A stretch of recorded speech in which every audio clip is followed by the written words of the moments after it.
Right. Okay, welcome back. It is September 15th. Weird that it's already September 15th. Anyway, we are going to continue with the theme that we started last time, which is problems in sentence correction that depend upon the precise intended meaning. I mean, all problems in sentence correction do depend to some degree on intended meaning. But if you saw if you saw the last time, the September 1st recording, we looked at a few sentences where the specific intended meaning actually lets you predict to a certain extent how the sentence is going to be written, and or to eliminate a few choices because they just don't say what the sentence is supposed to say. So the same thing's going to happen here. You should always be thinking about intended meaning anyway. That's the step one of every sentence correction problem, is to think about that. But it's going to be especially important in these problems. Here is the obligatory copyright notice again. These problems are all from the free GMAT prep. They are all copyright GMAC, unless otherwise noted. Let's do one.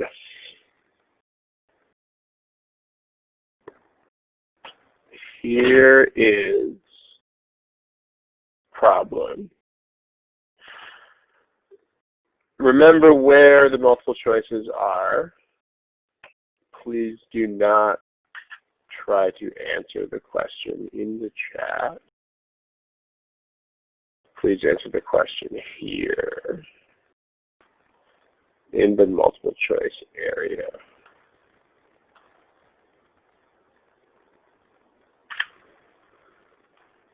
All right, go for it.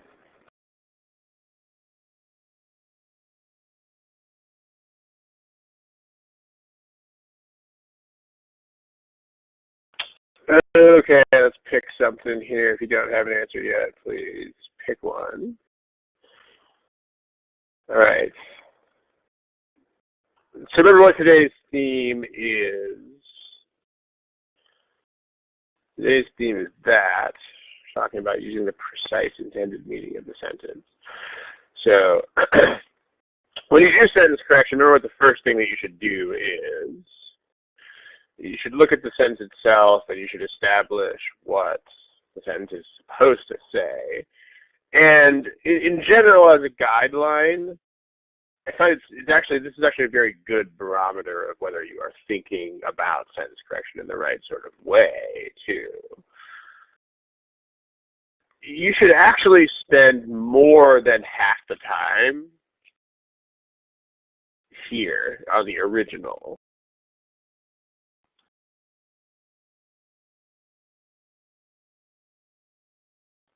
And you should actually spend less than half the time on all of the answer choices together. Like not per answer choice, but actually combined.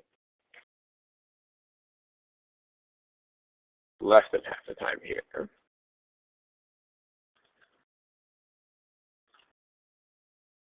I mean, when people are kind of not really doing this the right way, a lot of the time they wind up spending 20% of the time here, maybe even 10%, and they wind up spending 80 or 90% of the time on the choices.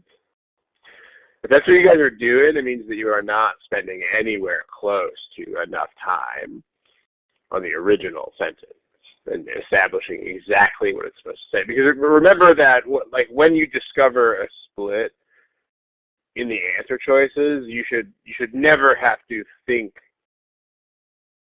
retrospectively about how to resolve it. You should always know already.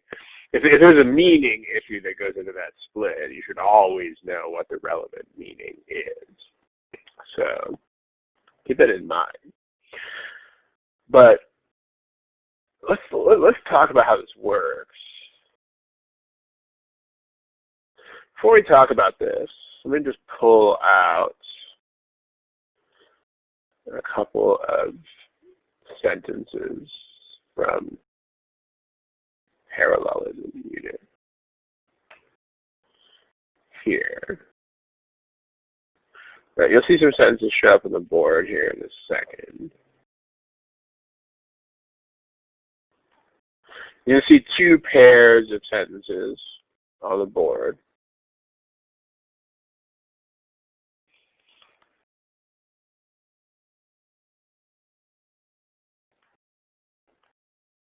What we're going to do here is we're going to pick one sentence out of each pair that is legitimate. Like obviously the material of these sentences is not nearly as formal as the material of the GMAT problems, but just take a look at them, and then the way we're going to vote on this is using the multiple choice area again. Give me choice A if you think the first sentence from each pair is correct. Give me choice B if you think here, let me number the sentences. It's probably easier that way.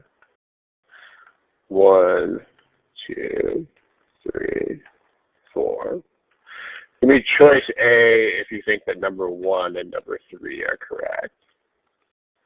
Give me choice B if you think that number 1 and number 4 are correct.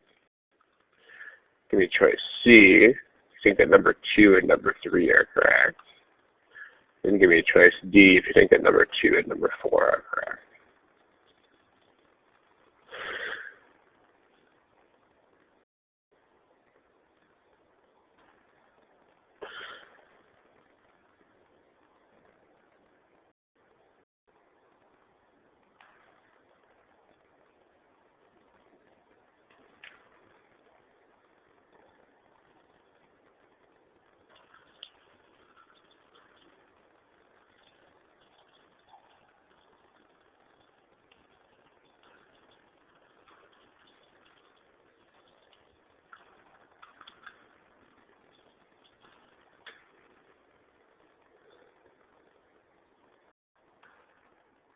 Okay, let's talk about it.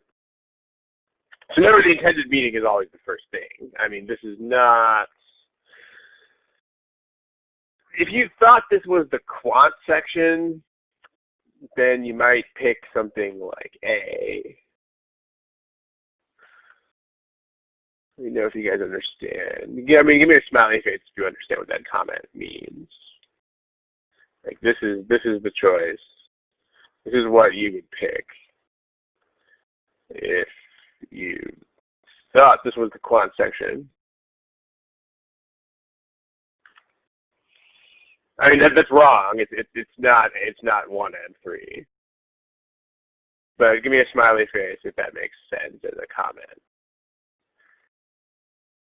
Let's see if you understand what I mean. Like what I mean by this is, if you thought these were formulas and you thought that you could just fit words into a template the same way that you fit variables into a mathematical formula, then this is the way that this would work. Because sentence 1 and sentence 3 are structured in exactly the same way.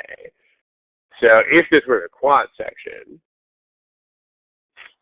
then if number 1 was right, number 3 would also be right. And if number 1 was wrong, number 3 would also be wrong. The problem is it's not the quant section, guys. So, no, not how it works. I mean, the first thing you have to do is figure out what the intended meaning is. So, I mean, if you're going to put all 3 of these in parallel, like X, Y, and Z, like if you're going to make a parallel structure like that, you have to want to make a parallel structure like that. You have to be like, you know, if you were going to make bullet points, you'd have to want to make these bullet points. Like 3 different things. If you think about it, this doesn't make sense as 3 different things. I mean, devouring lunch, crunching, and swallowing food are not 3 bullet points. So this makes no sense. They're not 3 different things. On the other hand, this sentence makes perfect sense because devouring lunch, gulping down drinks, and then falling asleep are totally three different things. Like if you made this 3 bullet points, okay, I ate lunch, I gulped down some drinks, I fell asleep. I mean, this makes absolutely perfect sense. But these are actually 3 different things. So this is correct. This makes sense. This one, on the other hand, is incorrect because it's nonsense. I mean, nonsense is always incorrect.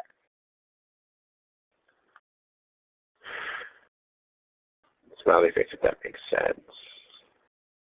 Smiley face icon. I'm especially looking for smiley faces from people who picked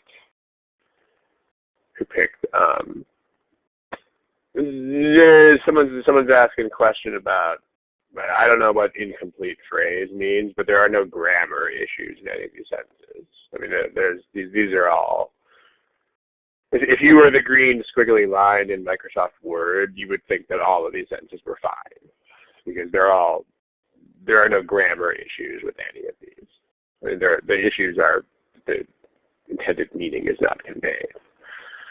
So, but on the other hand, if you look at the structure of 2 and 4, I mean, these are the comma ing kind of modifiers. I mean, the way that kind of modifier works in general is you're describing previous action. I mean, there are actually, I think, a few study halls that are just about this whole comma ing. But one of the examples that I use basically every time for this is I drop bags onto the floor, comma, scaring the dogs.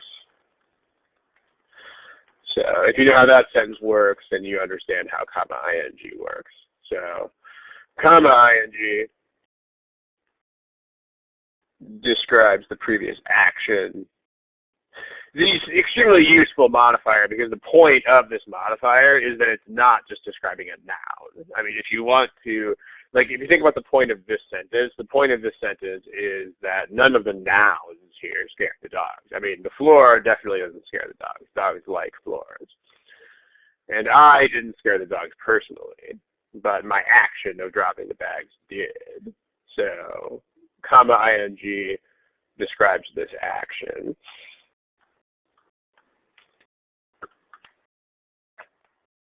But if you bullet point wise, it's not 2 things anymore, right? So if you think about making bullet points or whatever for these sentences, I mean, I ate lunch, and then indent, crunched, and swallowed. That actually makes sense. Like where these are 2 sub-points of this one. It's not A, B, and C. It's not 3 different things. It's one thing, and there's 2 further descriptions of it. This actually makes sense. It's one thing plus 2 further descriptions. As opposed to number 4 is nonsense because, again, this doesn't make any sense either. I mean, falling asleep is certainly not part of devouring lunch. So this is nonsense. You can see the point here. The point is you have to establish the intended meaning first. I mean, these are not formulas, and if you are treating sentence 1 and sentence 3 as the same, then you are going to have a very hard time with sentence correction because the entire point of sentence correction is that sentences like number 1 and 3 are not the same. And that if you don't establish the intended meaning, then you can't do this. So there you go. Give me a smiley face icon if this makes sense in general. Okay, so if we go back to the problem, you got to establish the intended meaning first. You got to do it, guys. So if you think about this problem, well, let's talk about indenting stuff. Let's talk about making bullet points and things like that. I mean, regulating the use of bicycles is a very generic idea. This is a very overarching general category. So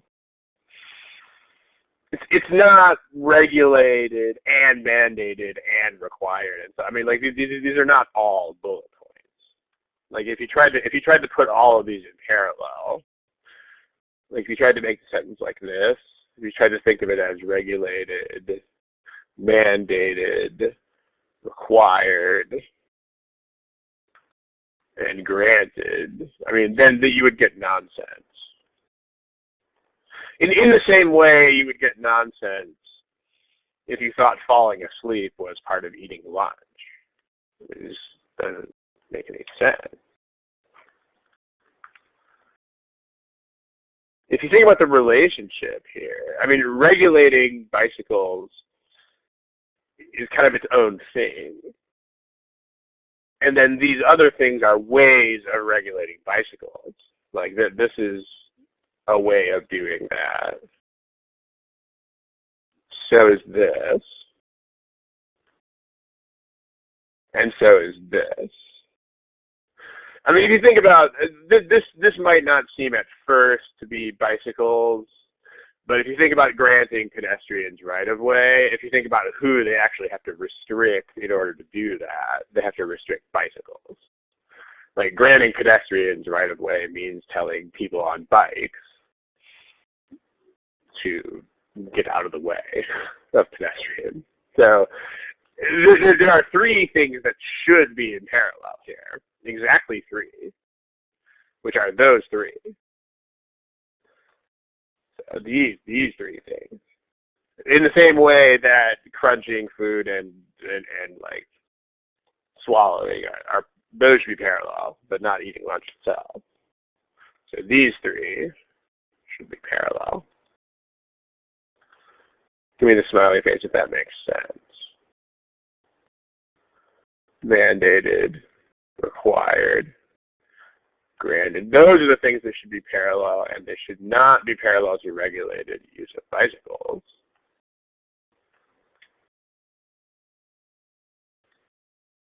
Because that's not a parallel idea.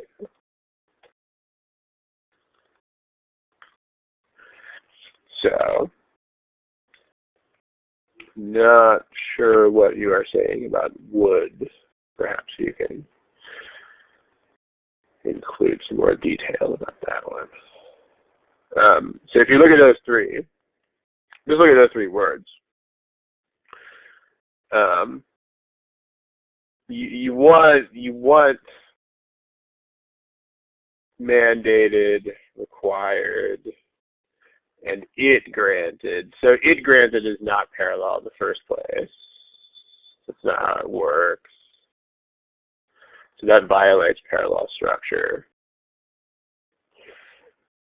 If that doesn't make sense, there are a couple of these Thursday programs on parallelism where we go into that in lots of detail. So if you don't understand why the it screws up the parallelism, then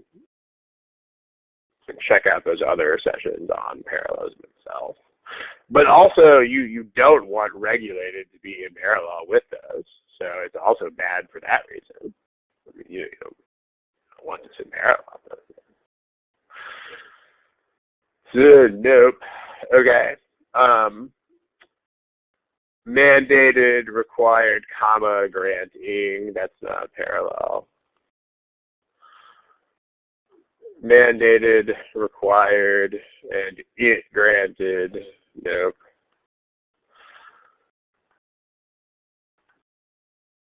Mandating, requiring, and it granted. Nope. Mandated, required, and granted. That's the only choice that even has those parallel to each other. So, and also, if you think about it, you could have predicted this when you looked at the original, because the point of the sentence is to say what the law did. So, like, the main verbs of this sentence should be those three verbs. Like, you could have actually predicted that as well, because that's the main point of the sentence. The purpose of the sentence is to say, the law did these three things.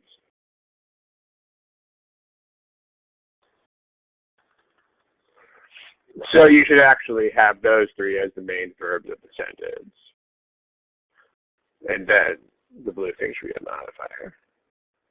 So, in other words, the question in the chat box, I mean, this is why when you do step one, you should try to think about how the sentence would be structured if you were, I mean, they're not going to give you answer choices that do something like this, but this would be worse, because it wouldn't convey the main point in the main sentence, right? Like, this is, the main point is not, oh, this ordinance just regulated the use of bikes, and here's some random modifiers about what it did. I mean, like, this is, the main point is the law did this, and did that. I mean, this would not be wrong, so they're not going to give you this as an answer choice. So there's a couple of points about this that are important. The first is, it wouldn't actually be incorrect enough to be a wrong answer.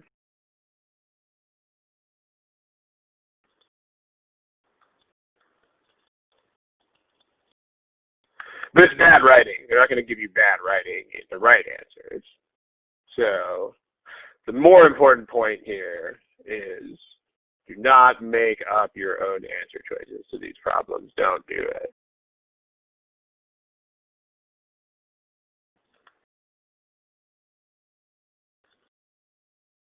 Really, really, really don't do it. Like, if you spend much time on our forum, you'll see me telling people over and over and over this. Because if you make up your own answer choices, what's going to happen is, like, in literally 99.9% of the cases, you're going to make up stuff that is worse than the actual correct answer or incorrect for reasons that are not tested on this exam. So, because this test only tests something like 1% of the things that could actually go wrong with an English sentence. Like, the vast majority of problems with written English are not tested at all on this exam. So if you're going around making up answer choices, then they're going to have problems that are outside the bounds of this test. Just make sure you don't do that. Okay. Let's move on to another problem. Let's do it. How about this one? Right here.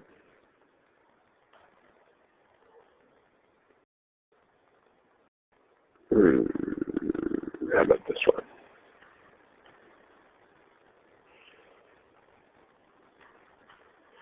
Remember where the multiple choice answers are found. Those are here. Go for it.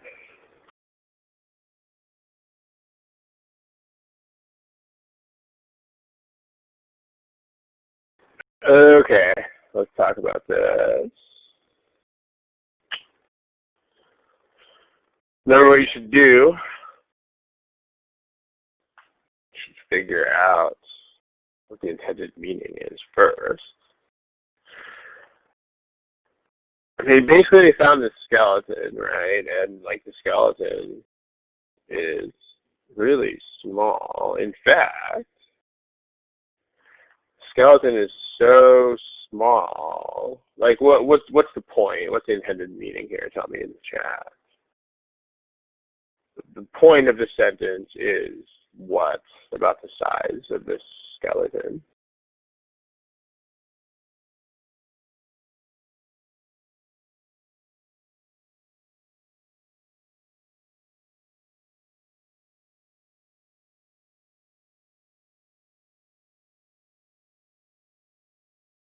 A couple people are typing.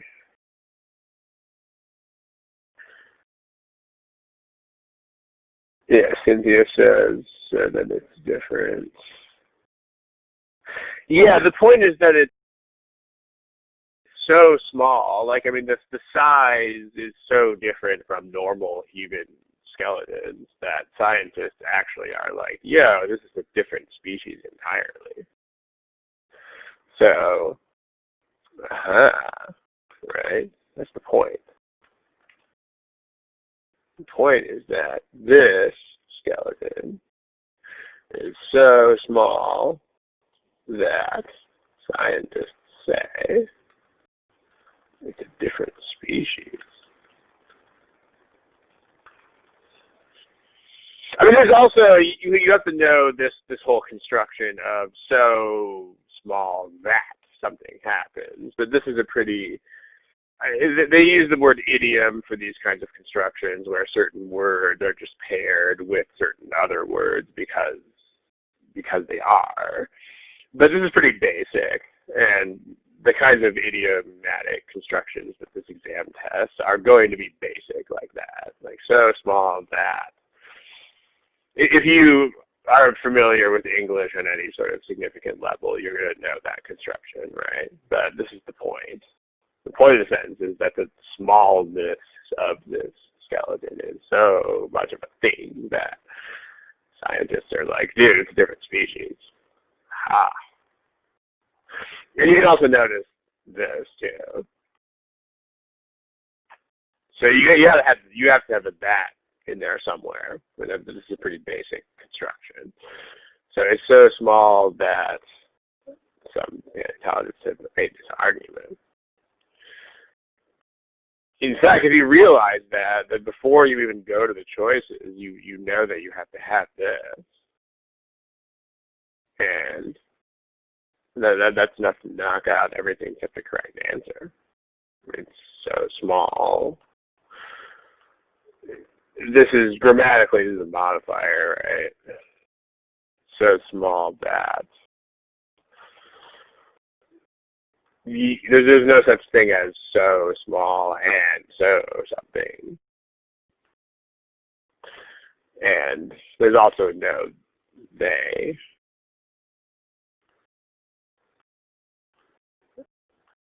There's also no such thing as so small so that. It's actually enough to pick the right answer right there.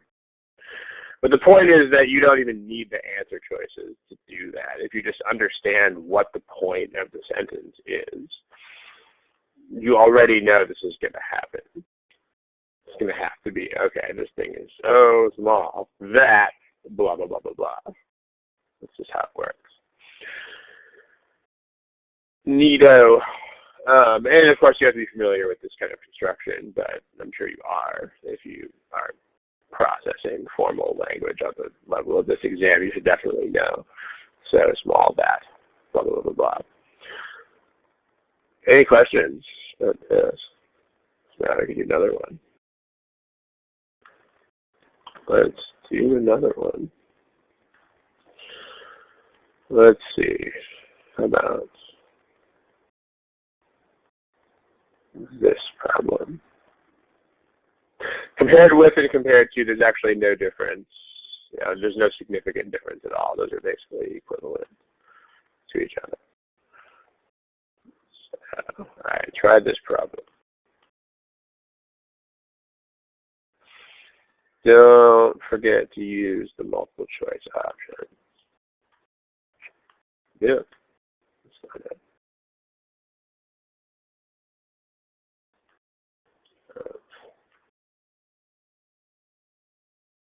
Okay.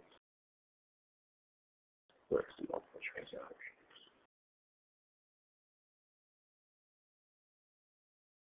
There they are.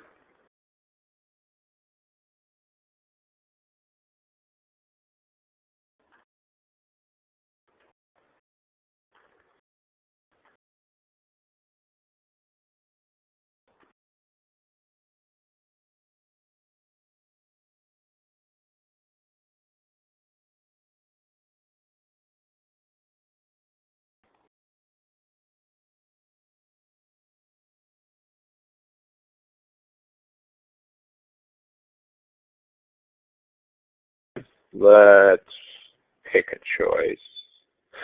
Then when it comes to time management on this exam, time management is really just not staring at stuff. I mean, when it comes to the verbal section, when it comes to the quant section, time management is trying to, time management means you have to identify the, in the quant section, time management means you have to really tell when your steps that you're doing are actually going somewhere versus being kind of, this is what would give me partial credit in school. In the verbal section, time management is more like, am I just staring at the screen versus am I actually doing something? In fact, you could summarize verbal time management pretty well with just 2 lines. Verbal time management is basically just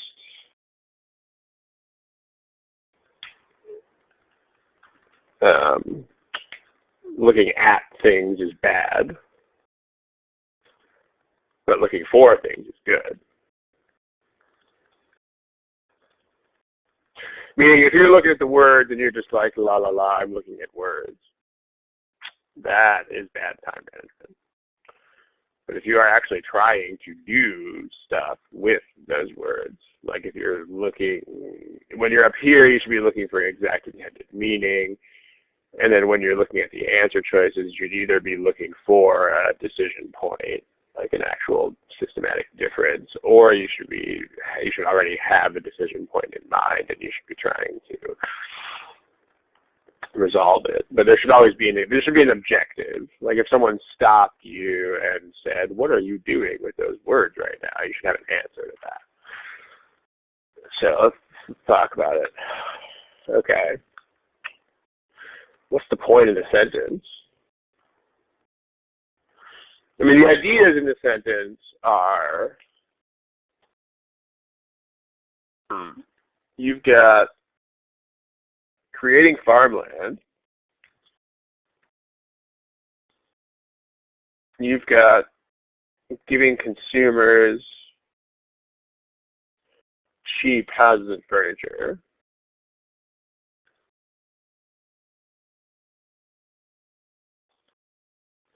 you have caused erosion and deforestation. I mean, what's the relationship?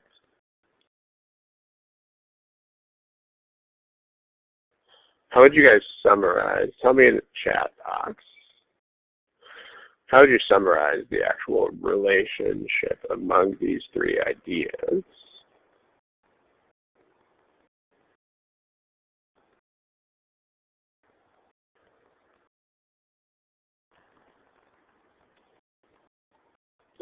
Yeah, long story made short, a couple of you guys are getting this in the chat box. I mean, you have 2 good things and you have bad things. So, right, you have good thing, bad thing. So, you have structured a sentence accordingly. I mean, it created farmland and it gave consumers good things, but it also caused some destruction to the environment.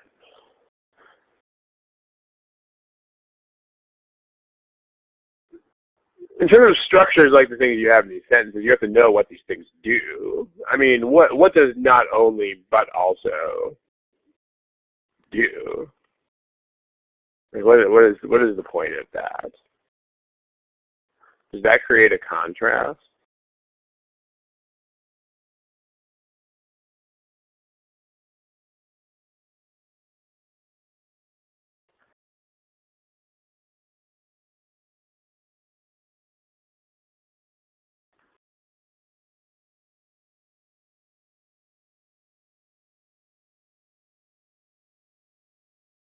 Yeah, right. If you think about something, not only something, but also something else, that's not a contrast, right? And I mean, when you think about these things, don't try to memorize rules for them in rule form. What you should remember is just examples of these things.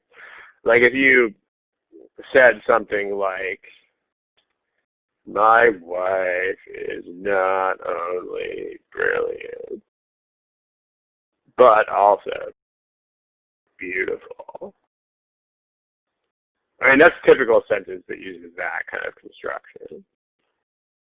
Meaning these are two good things. I mean, the point of not only X, but also Y is you have two things that reinforce each other.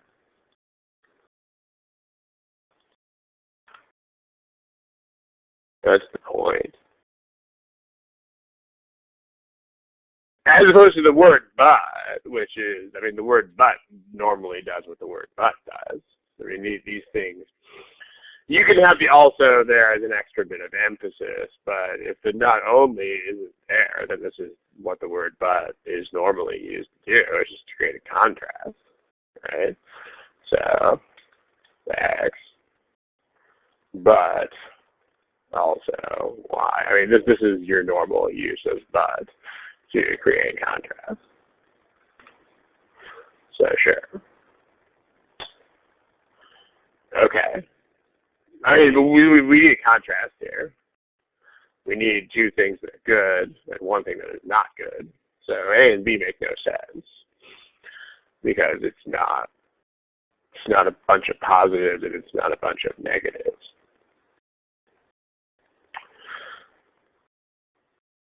And also, you want parallel things. I mean, these whole ideas are on the same level of priority. Like none of these is a sub point, and none of these is on some sort of lesser level than others. So these should be parallel to each other. I mean, it should be if it's creating, giving, causing, it should be, but they shouldn't be modifiers, right? Like you can predict how the sentence is going to be structured before you go to the choices. Again, that's the main point of this whole lesson, is before going to the choices, you should predict as best you can how the sentence will be structured. I mean, it's reasonable to actually predict what the main structure of this is going to be. It's going to be the clearing of forests,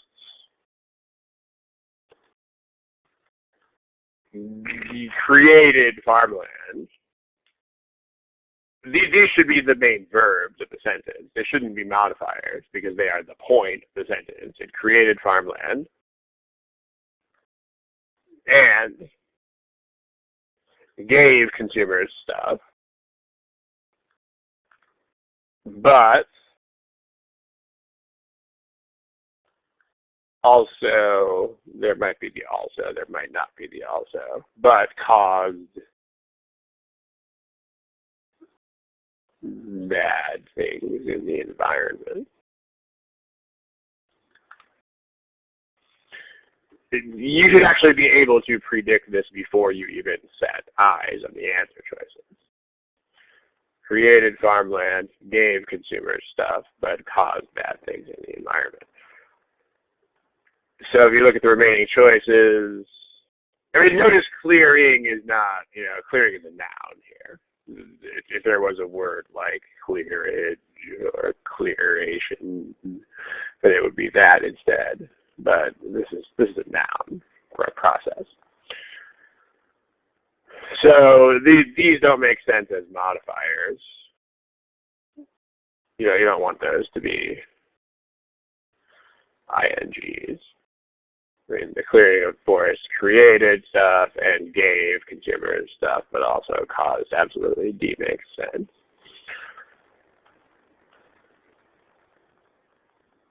And then actually, this is a not only, so E is nonsense right out of the gate.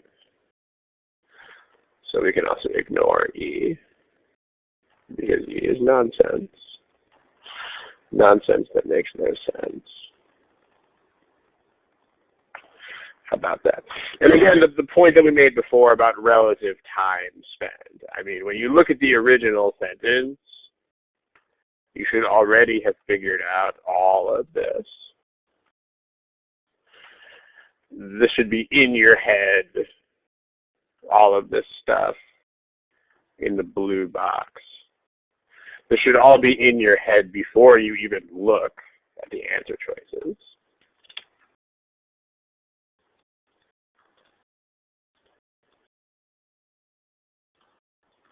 Yes, it should.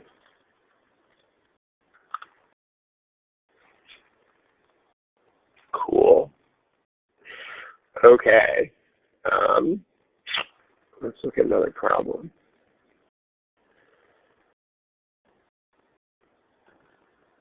About this one right here.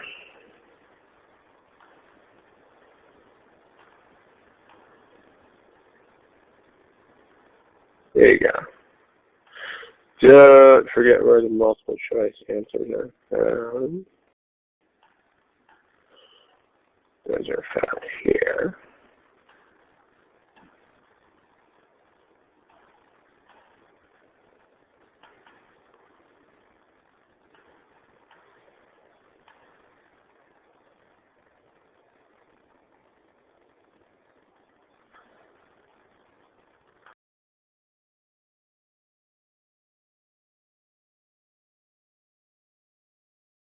Okay, so you guys should pick something for this problem pretty soon.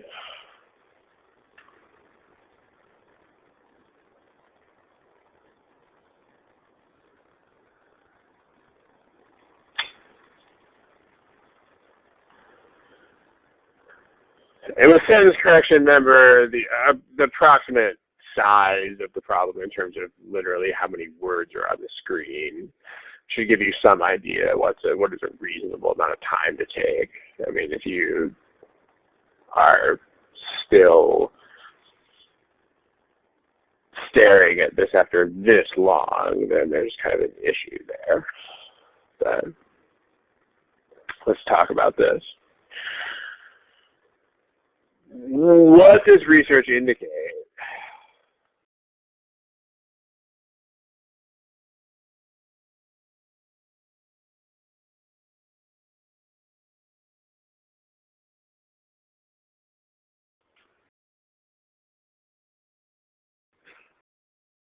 Does research indicate people?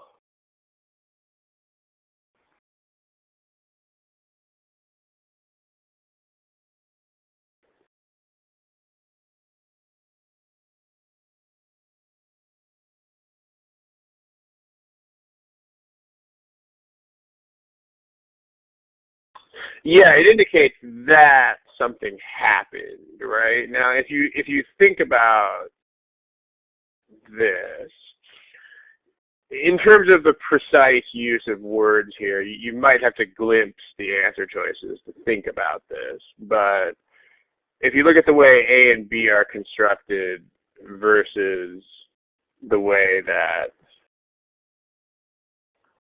the rest of these answer choices are constructed, I mean, you have some choices that say that research literally indicates people, versus other choices that actually say the research indicates that few people have done something. I mean, here's a couple of other sentences that illustrate the same sort of difference. Like if you say, like, these data show that that certain areas have experienced sharp increases in housing prices.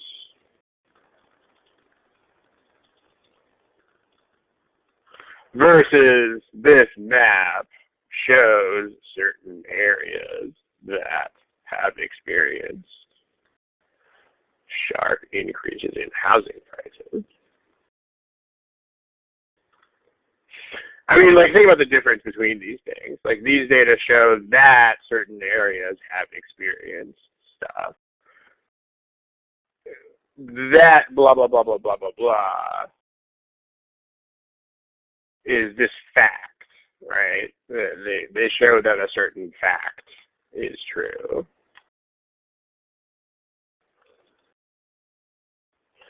in general, when you have that blah, blah, blah, blah, blah happens, as opposed to this map shows certain areas, this means that the map literally shows the areas. And you wouldn't write something like this unless the map actually shows the areas themselves. Like you can literally look at the areas on the map.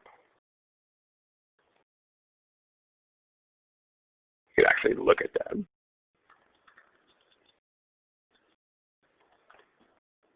And again, if this seems like nitpicking to you, it's not nitpicking. And if it seems like it is, then you are underestimating the usefulness of multiple choice answers. Because like when you look at this versus these, this is a big and fairly obvious difference. Like if you were just looking at one of these sentences by itself, you might be like, oh, that's annoying. I don't know if I would notice that.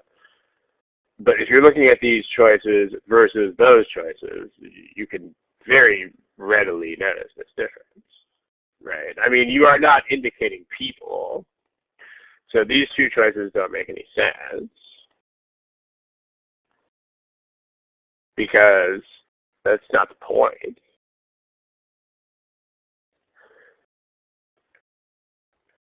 You're not actually indicating people. I mean, A and B would actually imply that you are pointing out the people themselves. So that's not a thing. You can't do that. That's how it works. Okay, now beyond that, what's the point of the sentence? So the point of the sentence is the data show that few people are driving any less than before.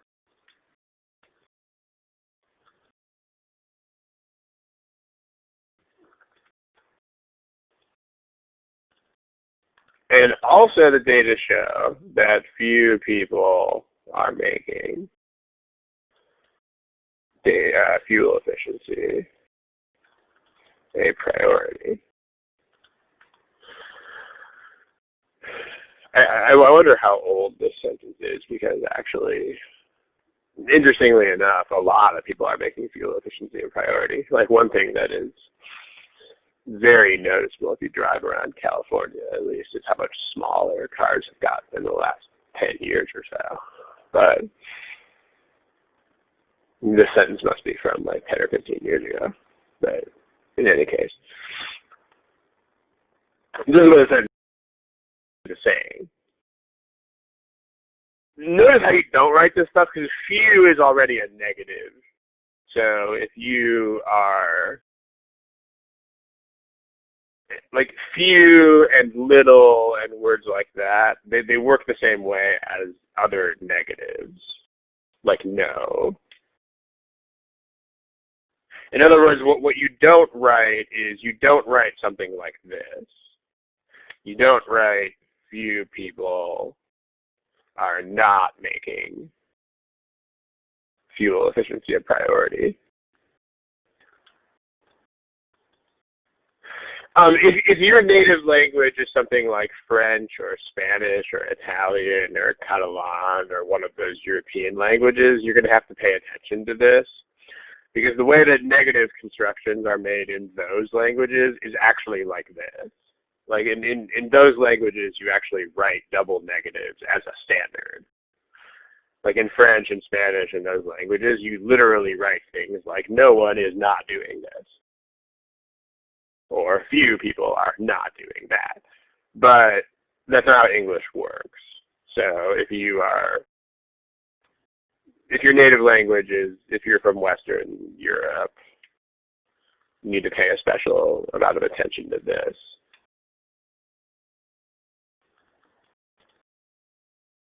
Just FYI. If not, you can ignore that comment. But if not, you need to pay attention to this. Okay. So, and these things should be in parallel too. I mean, there are two observations that are on basically the same level. So, few people have reduced the amount of driving and are not making, I mean, this is not how you want to structure this. I mean, in fact, if you say few people are not making something, that actually means that most people are doing it. And few people are not doing this in English means that most people are doing this, which is not the point of the sentence. This is exactly the opposite of what you want to say.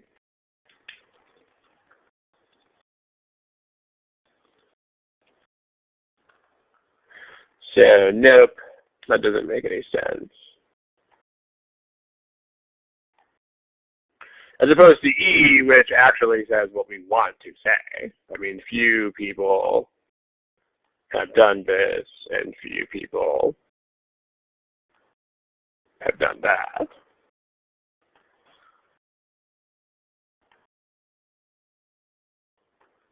Also, the way that negatives work, you might just, if English is not your native language, you might just want to memorize how this works.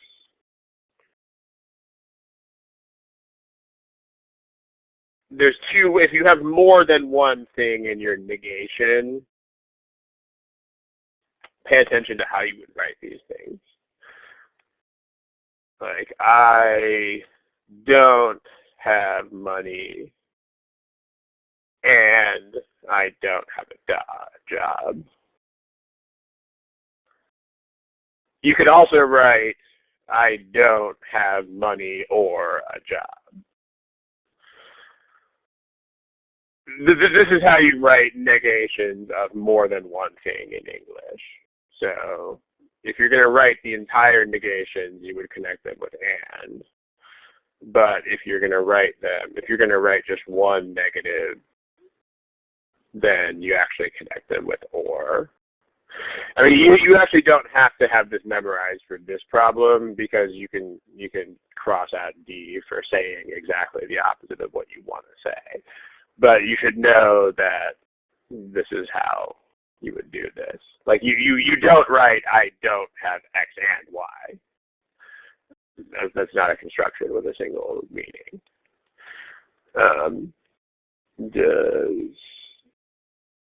The question in the chat box, that whole previous discussion, I mean, if you have indicates people, whether there is an adjective in front of it or not, you are still literally saying indicates people. Like if you had this map shows few areas,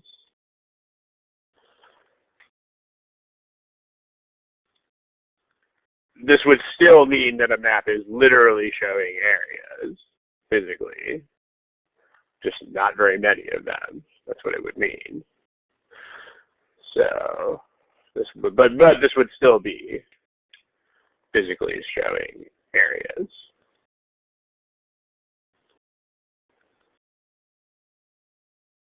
Just not very many of them. That's meant to address this question. That was really big. Bad.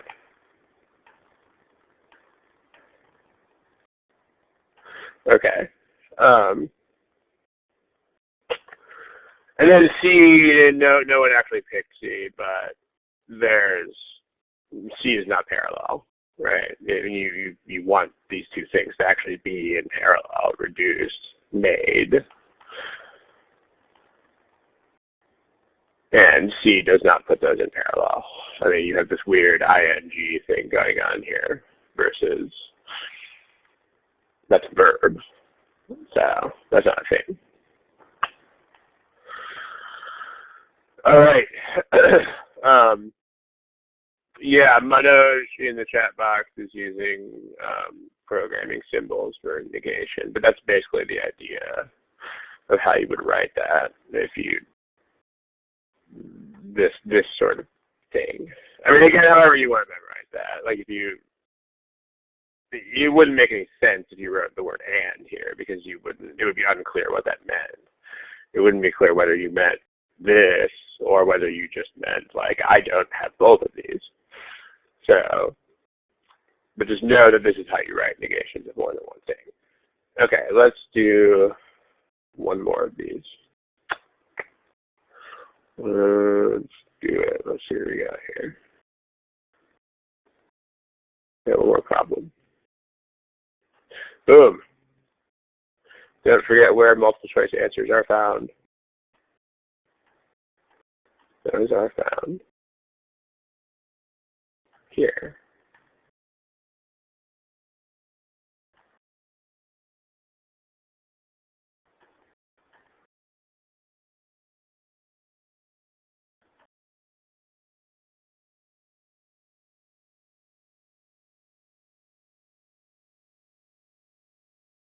Okay, let's pick something pretty soon.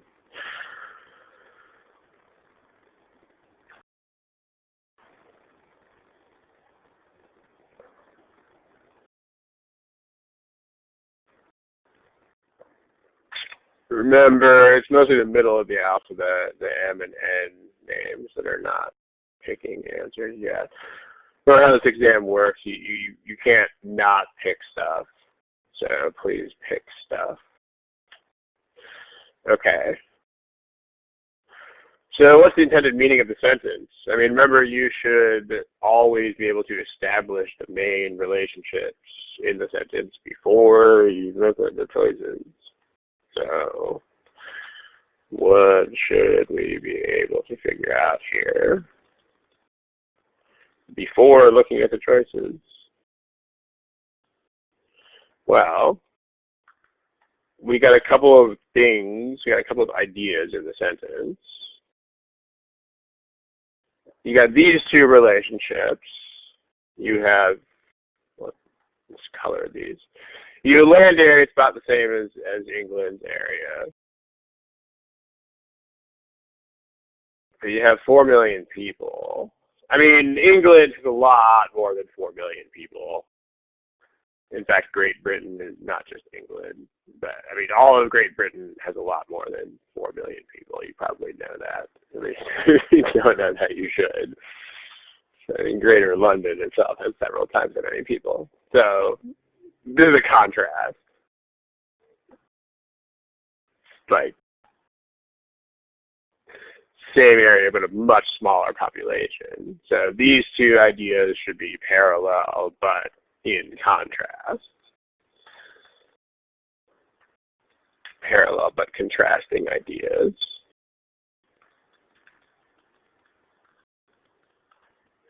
And then what is the point of, like, how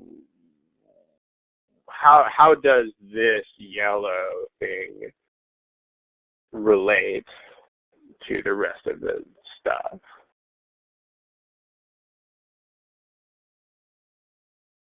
You should know this. You should pick up on this before you look at the choices. Yeah, this is a modifier of the population. So it should absolutely not be parallel to stuff. Exactly, Melody.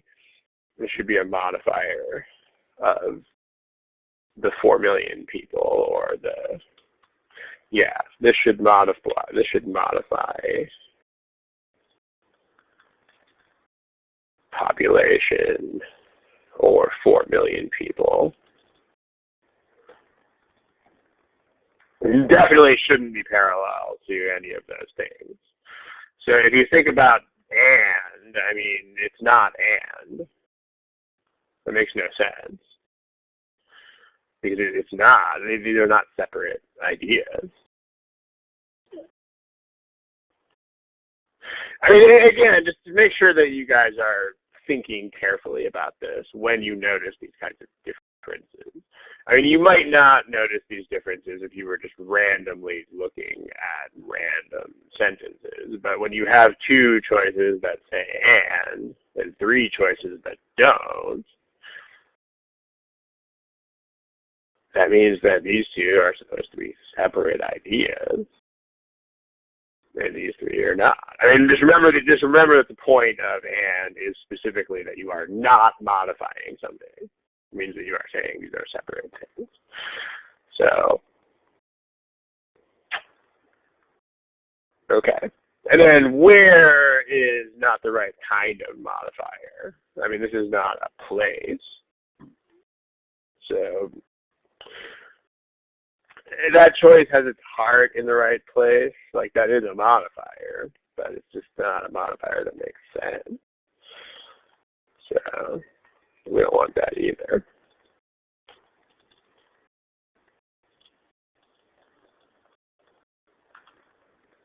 So that leaves us with C and E.